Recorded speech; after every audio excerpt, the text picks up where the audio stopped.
오늘 말씀은 예수님께서 마지막 빌라도의 법정에서 다시 이제 끌려 들어가서 이 로마의 군영 안에서 벌어지는 장면을 자세히 기록하고 있습니다. 총독 빌라도는 사실 예수님을 놓으려고 필사적인 노력을 했습니다마는, 그러나 결국에는 이 유대인들의 그 소리를 지르고 또 폭동을 일으키고 밀란을 일으키며, 오히려 빌라도를 놓으라, 밀란을 일으키며 또한 살인을 저지른 빌라도를 놓아달라고 이와 같이 함으로 인해서 오늘 이 빌라도의 법정은 완전히 난장판이 되어버렸죠. 있을 수 없는 법의 집행들이 이루어지는 무법한 재판장이 되었습니다. 군중의 힘에 의해서 결국은 좌우지우지되는 그런 법정이 되었습니다. 사실 총독 빌라도는 사실 이스라엘의 그 치안을 담당하고 로마의 군대로서 와서 이 지역을 다스리는 지역 사령관으로서 모든 민생을 안정시킬 뿐만 아니라 로마 제국을 위해서 또 황제를 위해서 이제 지역을 다스리는 바로 그와 같은 일들을 했던 것이죠. 예전이나 지금이나 식민지 전쟁은 여전히 있고, 또한 제국을 일으키려는 이 제국의 주의, 이 권력 가진 황제들은 바로 그 자기들이 다스리는 그 지역마다 군대의 총사령관이었던 그 총독들을 보내고, 그래서 정치에 관여하고 그 사회에 그 사람들을 다스리며, 또한 거기에 지역적인 왕을, 그 지역에 있는 사람들의 왕을 뽑아서 그래서 거기다가 왕을 세우는 그러한 허수아비 그러한 왕을 세웠던 것이죠. 그래서 단지 로마는 그냥 그 지역을 군사적으로 관할하고 치안을 유지할 뿐, 나머지 세금을 받아들이거나 아니면 그 밖에 모든 민생의 모든 그러한 여러 가지 것들을 다스리는 것은 바로 당시에 있는 그 지역에 있는 그 분봉왕, 지금으로 말하면은 그냥 허수아비 같은 그런 왕을 세워서 그렇게 해서 통치했던 것입니다. 당시에 그때 통치할 때 바로 왕은 바로 헤롯이었습니다. 헤롯. 이와 같은 이 일들이 있었죠. 27장을 마태복음 27장을 보면 너무나 이 예수님의 마지막 끌려다니는 법정을 가만히 보면, 가야바의 대제사장 집에서로 끌려갔다가 그들은 이제 거기서 결론 냅니다. 우리 손에서 피를 묻히지 말고 이것을 빌라도에게 떠넘기자. 결국 빌라도에게 떠넘겨서 총독 빌라도의 관정으로 끌고 가고, 총독은 가만히 보니까 이 예수께서 탄생하고 활동했고 했던 것이 바로 갈릴리 지역이기 때문에 갈릴리와 함께 바로 그 지역 이두메를 담당하는 그 지역을 다스리는 사람은 바로 헤롯이라는 사실을 알고 헤롯에게 떠넘기고 헤롯 왕에게 보내버렸습니다. 그러나 헤롯 왕은 결코 자기가 이스라엘 백성들의 민심과 함께 사람들의 어떤 그런 인기를 자기가 잃을 필요가 없죠. 자기 손에 피를 묻힐 필요가 없습니다. 그렇기 때문에 다시 나는 이 사람이 이스라엘 왕으로 자칭하고 이스라엘 왕이라고 모든 사람이 하는 이 사람을 나는 건드릴 수 없다. 그러니 당신이 이제 황제의 뜻을 따라서 다스리는 당신이 이 사람을 처벌하라 하고 예수님을 다시 빌라도에게 다시 떠넘겨 버린 것입니다. 이것이 27장에 쭉 나오는 말씀이지요. 그리고 나서는 결국에는 빌라도는 이러지도 저러지도 못한 상태에서 결국에는 마지막에 이 군중들과 함께 뒤에서 음모하는 이 제사장과 그리고 이 서기관과 바리새인들의 음모에 의해서 결국에는 처형을 하고 마는, 처형하라고 결국 못 박으라고 그렇게 결국 넘겨주고 말았다는 사실입니다. 오늘 여기서 이와 같은 상태에서 이 총독의 군병들이 예수님을 데리고 관정 안으로 들어갔다. 오늘 이 말씀 바로 이것입니다. 그리고 온 군대, 총독의 군대들이 거기에 다 모였습니다. 그리고 그의 옷을 벗겼고 홍포를 입혔습니다. 이 홍포라는 것은 사실 당시에 바로 왕들이 입는 붉은 옷, 그리고 로마의 가장 군대의 장관이었던 총독들이 입는 그 옷이 바로 홍포입니다. 붉은 옷이죠. 이것은 아무나 입을 수 있는 옷이 아니라 가장 높은 자리에 있는 사람들이 비로소 나타날 때 바로 그때 입는 옷인데, 이것을 옷을 입혔습니다. 왜 옷을 입혔을까요?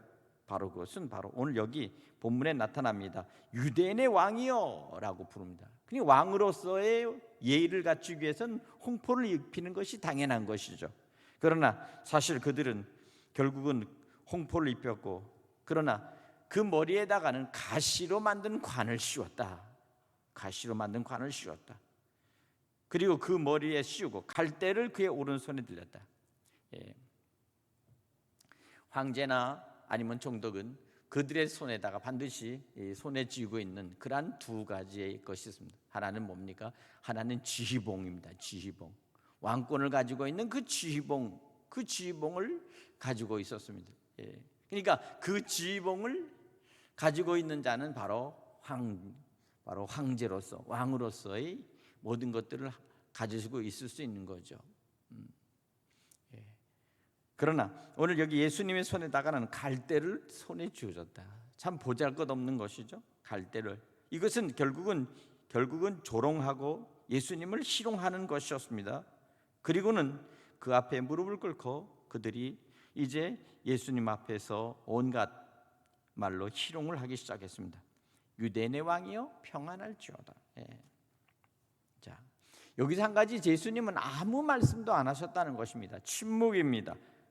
예수님은 가야바의 그 제사장의 집으로 끌려갔을 때 거기에는 결국 유대인들의 그 공회원들이 다 모여 있었습니다. 70명의 사내들인 공회원들이 바로 그들은 유대법으로 인해서 예수를 어떻게 처형할 것인가 하는 음모를 꾸몄고, 그들은 결국 결론적으로 예수를 우리 손으로 처형하지 말고 이제 로마인의 손에 의해서 처형시키자, 이와 같은 결론 속에서 이와 같은 일들을 했을 때 비로소 오늘 이 총독의 그 관정 속에서 예수님은 마지막 이제 십자가에 못 박혀 끌려가기 직전의 모습을 통해서 우리에게 보여주는 장면이 오늘 이 장면입니다. 예수님을 향해서 무릎을 꿇고 유대인의 왕이여 라고 부릅니다. 그리고 나선 침을 뱉고 갈대를 빼앗아 그의 머리를 쳤다 그랬습니다. 또 희롱한 후에 홍포를 벗기고 도로 그 옷을 입혀 십자가에 못 박으려고 끌고 나갔다. 사실 어떻게 보면 그 장면은 정말 우리는 그대로 충분히 이 본문을 가지면 예수님께서 당하는 그 현장 속에서의 모습은 너무도 정말 처연하고도 정말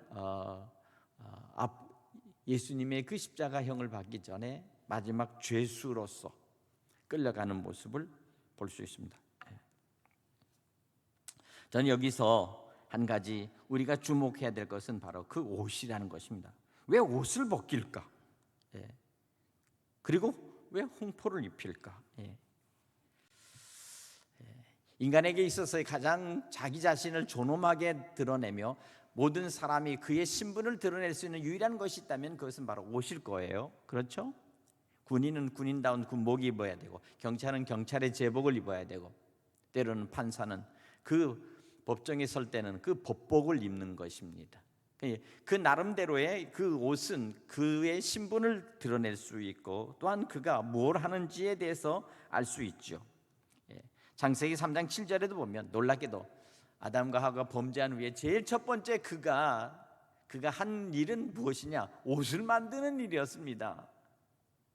눈이 밝아지고 선악과를 먹으면서 눈이 밝아져 버렸습니다. 죄를 범하면서 왜 사람들이 눈이 밝아졌을까요? 그리고 자기 자신을 돌아보게 되며 자기 자신이 벗어버린 나체, 알몸이었다는 사실을 깨닫게 되면서부터 그는 자기의 부끄러운 모습을 감추기 위해서 무화과 잎을 엮어서 치마로 만들었는데, 그래서 어쨌든 부끄러운 모습들을 가렸습니다. 그러나 이 무화과 옷은, 무화과 잎은, 이것은 오래 갈 수가 없죠. 예. 햇볕이 쬐이고 조금 있으면 결국 버석버석거리면서 그 잎이 마르고 결국 다 떨어져 버리는 그러한 모습이었습니다. 예. 사실 어떻게 보면 갓난 아이들은 어려서 옷을 입지 않아도 부끄러운 줄 모르고 그렇게 하지만은 성년이 되면 될수록 결국은 우리는 옷을 가리고 치장을 하게 되는 것입니다. 예. 바로 이것입니다. 예. 그러니까 옷이라고 하는 것은 결국은 우리 안에서 실제적인 우리의 실제 모습을 드러내는 모습이면서 부끄러움을 감추는 것입니다. 창세기 3장에 보면 두 종류의 옷이 있습니다. 아담과 하와가 만들었던 이 무화과의 옷, 부서져 버린 옷이죠. 이것을 바라보면서 하나님께서 아담을 찾습니다. 그랬더니 아담은 놀랍게도 전에는 벌거벗은 몸으로 하와가 같이 살았던 모습인데, 둘이 나타나는데 보니까 이제는 뭡니까? 무화과로 입고 나타나는 옷입니다. 누가 너에게 이와 같이 했느냐? 누가 이와 같이 했느냐? 네. 거기서부터 비로소 이제 결국 서로 죄를 떠넘기는 서로의 그러한 고발이 나타납니다. 네. 결국 그것은 아담으로부터 고백이 시작되죠. 아담은 하와에게, 하와는 뱀에게 결국 그 모든 것들을 떠넘겼습니다. 예, 그러나 분명한 사실은 뭡니까? 하나님의 말씀 속에서 결국 범죄하고 결국 죽을 수밖에 없는 죄를 져버렸다는 사실입니다. 선악과를 딱 다 먹지 말라. 반드시 그 실과를 먹는 날에는 정령 죽으리라. 사실은 이것은 엄밀히 말하면 죄에 대한 심판이 아닙니다. 먹으면 죽는다고 하는 한 가지 분명한 사실을 통보한 거예요. 죽을 수 있다. 네. 네. 먹고 죽으라고 만든 것이 아니라고요. 단지 이것은 순종하느냐 순종하지 않느냐 하는 것이고, 먹느냐 먹지 않느냐 하는 것입니다. 사실 이 세상에 보면 우리가 먹음으로 말미암아 죽을 수밖에 없는 그러한 여러 가지 것들이 수도 없이 많아요. 그렇죠? 먹으면 그냥 금방 죽을 수밖에 없는 여러 가지의 그러한 것들이 많습니다. 독성 물질이 많고, 또한 많은 음식 속에서도 먹으면 죽을 수밖에 없는 그런 독이 있는 그러한 여러 가지 음식들이 있어요. 그 중에 어쨌든 이 하나님께서 먹지 말라고 하신 이 나무의 열매 선악과를 결국 먹음으로 말미암아 결국은 그 결과로는 죽음을 맞이할 수밖에 없었죠. 예. 그럼에도 불구하고 어쨌든 하나님께서는 아담과를 사랑하셔서 더 이상은 저들의 눈이 밝혀지고, 그리고 그들의 허물과 그리고 그들의 잘못을 깨닫는 순간 그들에게 가장 고통은 두 가지입니다. 하나는 부끄러움. 잘못을 범할 때 사람은 양심을 가지고 부끄럽다는 사실입니다. 부끄러움이었습니다. 또 한 가지는 결국 하나님께서 이미 오래전에 말씀하신 바로 정령 죽으리라 라고 하는 죽음에 대한 두려움입니다. 한 번도 맞이한 적이 없고 한 번도 본 적이 없지만 결국은 죽는다라는 사실을 알았을 때 두려워했다는 사실입니다. 그러나 그 실제가 나타나는 것이 바로 무엇입니까? 그들의 부끄러움을 가리기 위해서 결국 하나님께서 짐승을 잡고, 그리고 그 짐승을 죽여 결국 피를 흘리고, 그리고 그 벗겨진 가죽, 그 가죽 옷으로 자기 자신을 입을 때 비로소 한 번도 보지 못하고 한 번도 그들이 알지 못했던 죽음의 실체가 어떻게 된다는 사실을 알게 된 거예요.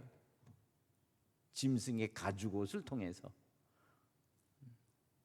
내가 이렇게 부끄러움을 감추기 위해서는 반드시 짐승이 반드시 죽어야 되고 그 가죽이 벗겨져야 되고 그 가죽으로 비로소 나의 부끄러움을 감출 수밖에 없는데 바로 그 부끄러움으로 인하여 결국은 짐승은 죽음을 맞이한다는 거죠. 어쩌면 아마 그것은 경악했을 거예요. 그렇죠? 첫 번째 죽음에 대해서 얼마나 경악하고 놀랐겠어요. 제가 어렸을 때 저희 집에 조그만 양을 한 마리 키웠습니다. 외갓집에서 학교를 다니는데 외갓집이 이제 서울에서 당시에는 그 우유를 이렇게 배달하고 우유를 만들어서 만드는 그런 일들을 해서 이제 생계를 유지했습니다. 저희 외할아버지와 외삼촌들이 그때는 서울우유나 뭐 이런 소가 한국에 젖소가 들어오지 않았을 때예요. 그러니까 흔히 보면 일반적인 그 염소나 양젖이죠. 양젖 그것을 이렇게 해가지고 해서 했는데 그것을 갖다 코카콜라 병에다가 넣어서 그래서 거기다가 우유를 만들어서 이렇게 배달하는 그런 것들이 한동안 그것이 유행이었습니다. 전체 한국 사람들이 그런 옷을 처음에 먹었어요. 양젖을. 근데 하루는 어린 양 한 마리를 데리고 와서 집에 왔어요. 어린 양입니다. 그런데 그 어린 양을 데려온 것은 사실은 다른 의도가 없었어요. 그 양을 키우는 사람이 저희 외갓집에서 우유를 계속 만들어서 그래가지고 이제 팔으니까 이걸 몸보신하라고 준 거예요. 양을 잡아먹어라 하고 준 거예요.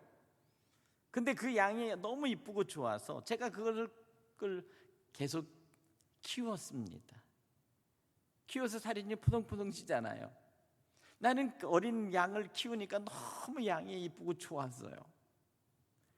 그래서 양을 열심히 풀을 뜯어다 먹이고 또 때로는 끌어다가 이렇게 풀밭으로 데리고 가고 그렇게 해서 키웠는데 글쎄 어느 날인가 보니까 이 양을 할아버지가 잡으셨더라고요.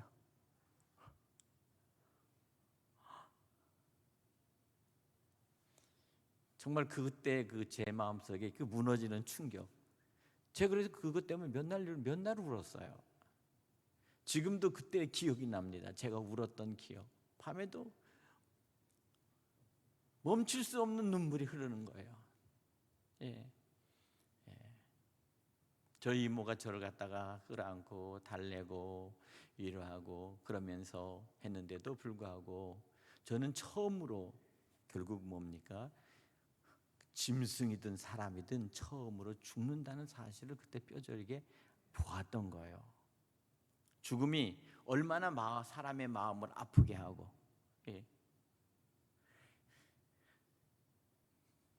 더 못 견디는 것은요, 그 양고기를 갖다가 잘 조림을 해가지고요 제 도시락에 싸줬어요.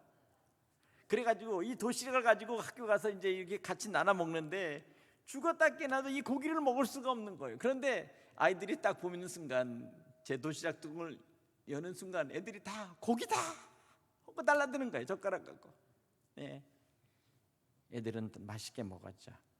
많이 먹어라. 도저히 나는 이 고기 싫다. 예. 정말 그래가지고 맨밥을 먹다가 도시락통을 덮어버리고 한없이 울고 그러면서 정말 했던 건데 그 아픔과 그 상처가 참 오래 갔어요. 몇 년을 가더라고요. 어릴 때. 예.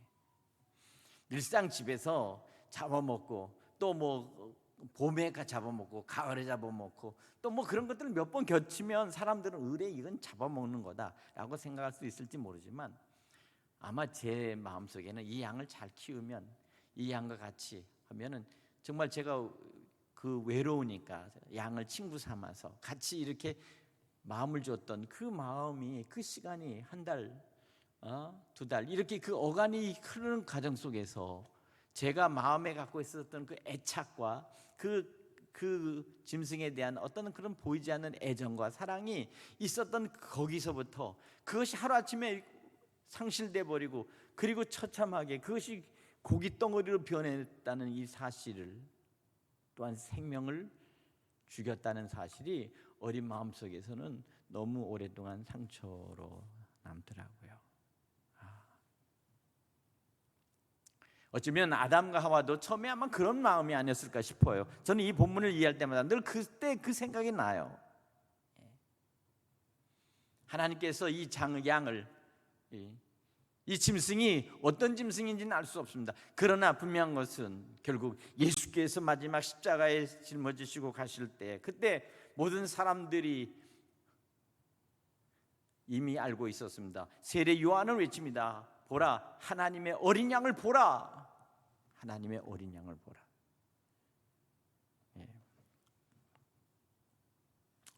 이사야 53장에 이미 선지자 이사야는 잘 기록하고 있는 장면이 나타납니다.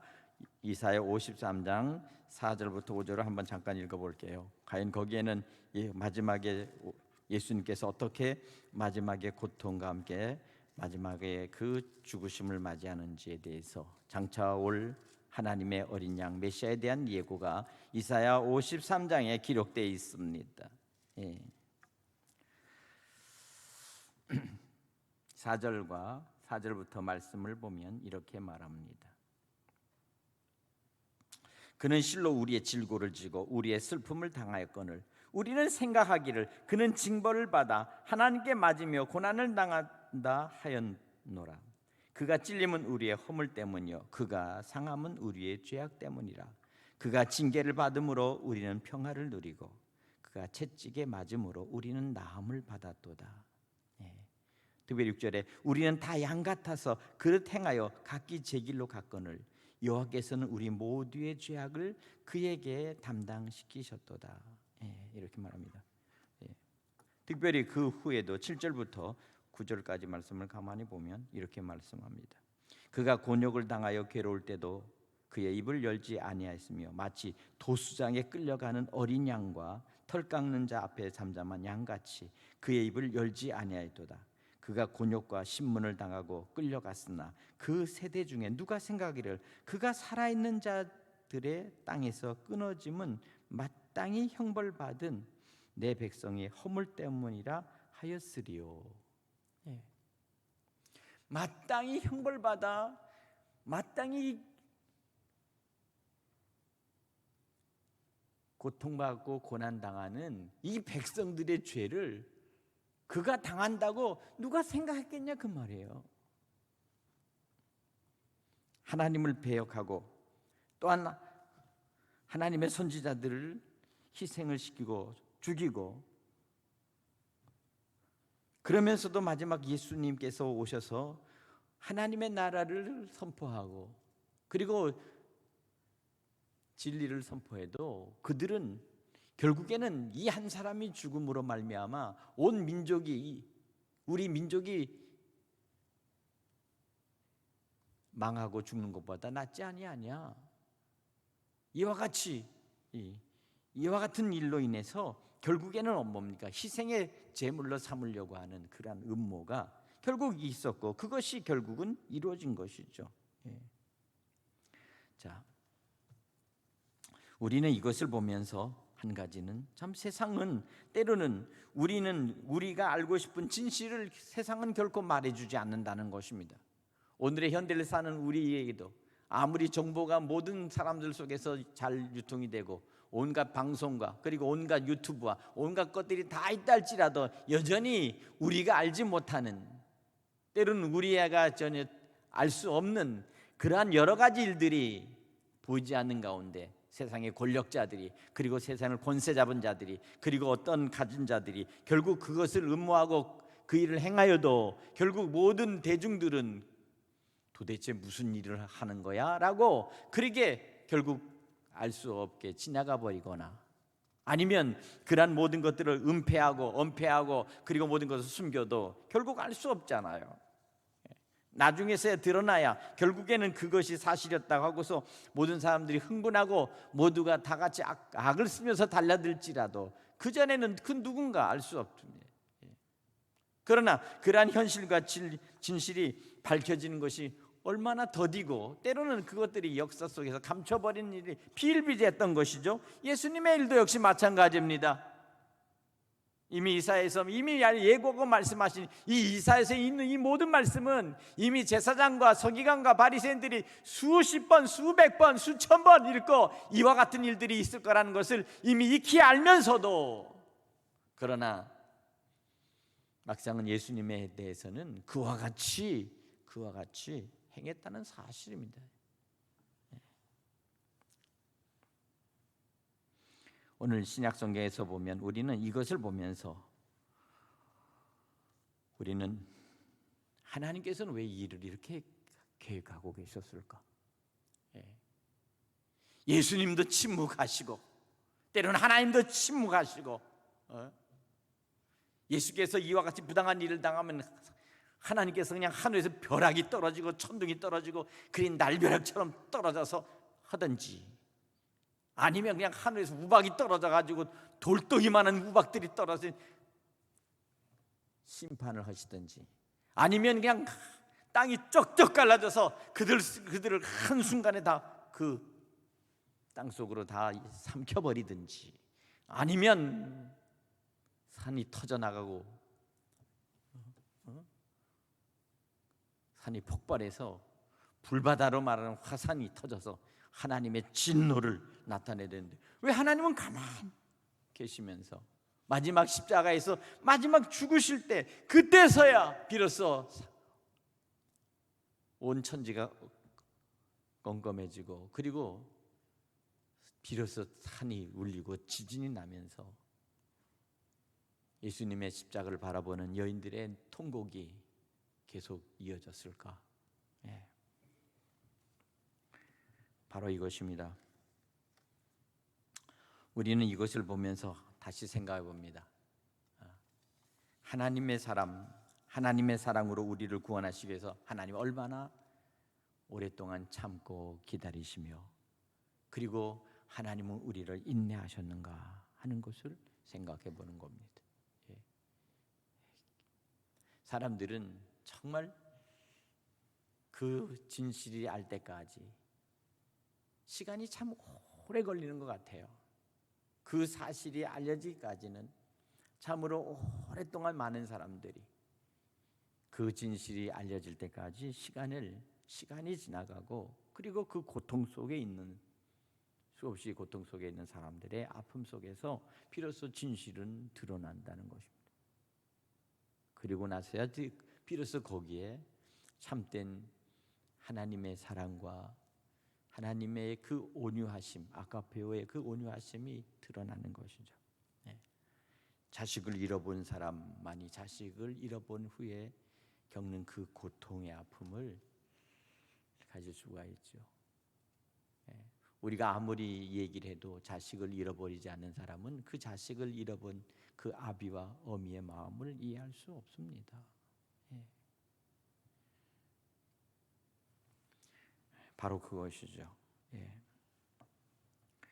오늘 사랑하는 여러분, 우리는 고난 주간을 통해서 다시 한번 하나님의 구속의 은혜, 그리고 마지막 주님께서 당하셨던 그 벗기고 때리며 온갖 모욕을 당하여도 주님 마지막까지 침묵하시면서 낮은 자리로, 정말 죽을 자리로, 그리고 결국 죽어서 완전히 정말 모든 사람들에게 잊혀진 자리로 주님이 내려가는 가운데 주님은 묵묵히 그 자리에 계셨지만 여전히 주님은 주님이시라는 사실이에요. 이것을 알아야 돼요. 주님은 여전히 주님이시다. 우리를 구원할 주님의 뜻, 아버지의 뜻이 그대로 있는 상태에서 주님은 그냥 그 자리로 결국 내려가시는 것이죠. 그리고 그 자리에서 하나님의 뜻, 하나님의 구원의 계획을 이루시는 온전하신 그 순종의 모습을 우리에게 보여주신 것입니다. 이것은 무엇을 말합니까? 우리의 힘으로는 도저히 우리 스스로의 죄를 해결할 수 없다는 겁니다. 저와 여러분 속에서 매일매일 우리 마음속에 일어나는 이 죄, 매일매일 우리 마음속에서 나는 이 세상 속에 있는 그런 모든 악독, 혹독한 것, 이런 것들이 끊임없이 내 속에서 반추되고 내 속에서 다시 우러나고 내 속에서 생각나고, 그러면서도 다시 내 마음속에 그대로 남아있는 우리의 존재적 죄악성은 결코 소멸되지 않은 채 여전히 우리 속에 남아있다는 거예요. 미운 사람은 미운 대로, 우리가 그대로 우리가 언제까지 참고 견뎌야 되는지, 그것도 우리 스스로의 고통이죠. 오늘 자란 여러분, 우리는 내 죄를 내 스스로 해결할 수 없고 내 능력으로도 내 문제를 처리하지 못합니다. 정말 그러니 능력의 주가 되시며 온전한 모든 일을 살리시며 모든 것들을 치료하시며 그리고 모든 것들을 동원하실 수 있는 그 힘의 원천이신 주님이 우리를 구원하시고자, 우리의 죄의 문제를 구원하시고자 내려가는 그 죽음 앞으로, 십자가 앞으로 끝까지 내려가서 그 십자가를 친히 몸소 당하시고 몸소 겪으시고, 마지막 그 십자가에서 결국 로마의 창 끝에 옆구리와 심장이 터져 마지막에 숨을 거두시는 그 순간까지 주님은 결코 그 어떠한 상태에서도 끝까지 주님은 마지막까지 순종하고 견뎌내셨다는 겁니다. 이것은 무슨 힘입니까? 사랑의 힘입니까?